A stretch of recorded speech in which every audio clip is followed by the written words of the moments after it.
Hello everyone. तो लो जी आ गया पवन सिंह जी और श्वेता मेहरा का एक बहुत ही बेहतरीन होली वीडियो सॉन्ग जो कि फुल वीडियो सॉन्ग में रिलीज हो चुका है। और इसे गाए हैं पवन सिंह जी और शिवानी सिंह जी, और इसे लिखे हैं आशुतोष तिवारी जी, और इसमें म्यूजिक दिए हैं प्रियांशु सिंह जी। जो कि फुल वीडियो सॉन्ग में रिलीज हो चुका है, जो कि आपको स्क्रीन के ऊपर दिखाई दे रहा है, जिस सॉन्ग का टाइटल रखा गया है रंग ठोपे ठोप।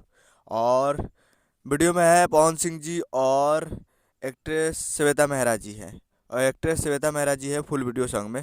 और होली वीडियो सॉन्ग आ गया है पवन सिंह जी का, और फुल वीडियो सॉन्ग में रिलीज हो चुका है। तो आप लोग अभी तक इस वीडियो को नहीं देखे हैं तो आप लोग जाइए और जाकर इसे वे म्यूजिक भोजपुरी यूट्यूब चैनल पे फुल वीडियो सॉन्ग जाकर देख सकते हैं। जो कि आज 14 फरवरी को सुबह 7 बजे फुल वीडियो सॉन्ग रिलीज हो चुका है। तो जाइए और जाकर वे म्यूजिक भोजपुरी यूट्यूब चैनल पे आप फुल वीडियो सॉन्ग जाकर देख सकते हैं। उम्मीद कर रहा हूँ कि वीडियो अच्छा लगा हो तो चैनल को सब्सक्राइब कर बेल आइकन प्रेस कर दीजिए, ताकि ऐसे खेसारी लाल यादव जी और पवन सिंह का लेटेस्ट न्यूज लाते रहे। और वीडियो अच्छा लगा हो तो वीडियो को एक लाइक कर दीजिए। मिलते हैं अगले वीडियो में, तब तक के लिए जय हिंद जय भोजपुरी।